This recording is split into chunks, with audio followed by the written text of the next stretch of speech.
I had decided to scout a new location, a small patch of timber in a cattle pasture. I snuck up behind my decoy. Every day of hunting is exactly the same, but every day of hunting is just a little bit different.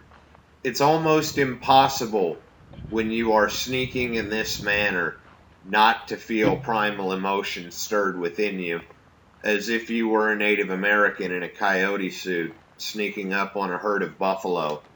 This tactic was, however, very effective, so effective that I had almost walked on top of a young doe before I even noticed her, or she took notice of me.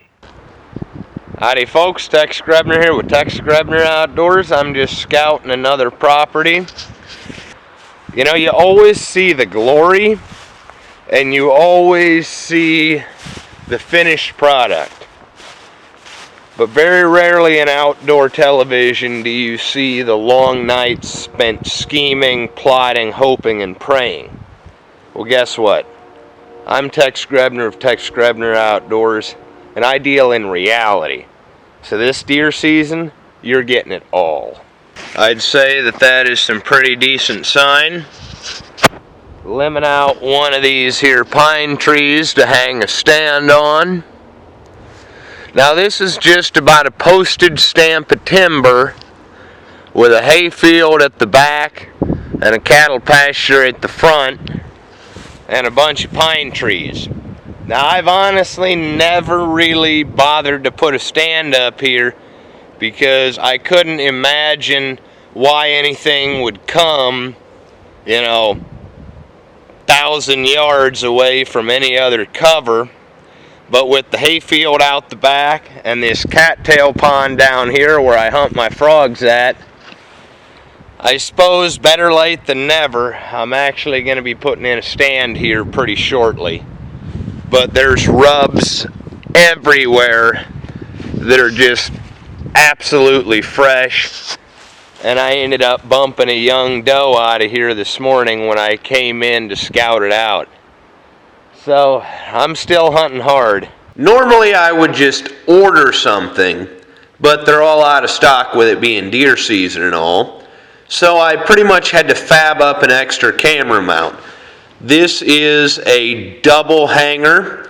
I cut the hanger off one end of it, took it apart, drilled it out for 1/2-inch bolt heads, and took a trail camera screw-in mount, drilled that out and mounted it. So now I have a homemade camera mount, pretty much like what I started filming on years ago.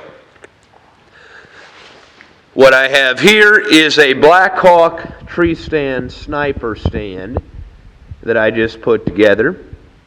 And I'm going to be hanging this bad boy tomorrow in the tree that I showed you. Stay tuned. Well, it was a beautiful Thanksgiving, Black Friday. It's 34 degrees and drizzling rain and blowing its guts out. But I just finished up hanging my camera arm here. Got a nice little bow hanger limb here for my recurve. As you can see here, I'm using a lumberjack style safety harness strap from the ratchet that I didn't need to use. Got my stand hung. Raided Walmart for ratchets last night. And I strapped the old sections of my tree stands together to use the ladders. And so, miserable day, but I'm gonna get out of here, maybe try an evening hunt at one of my other stands, but at least I've got this up so that I've got options. Like I say, you guys don't see the long nights of hoping, praying, and scheming. You just don't see it. You don't see the worry, you don't see the suffering. Tex Grebner here with Tex Grebner Outdoors. I bring you the reality of a deer season. Pretty good view. As always, God bless all my sportsmen of America. Join the NRA to protect our rights. Please become a friend over legally-concealed.org. Thank you very much to those of you involved in law enforcement and those of you serving in the military. Thanks for watching Texas Grebner Outdoors.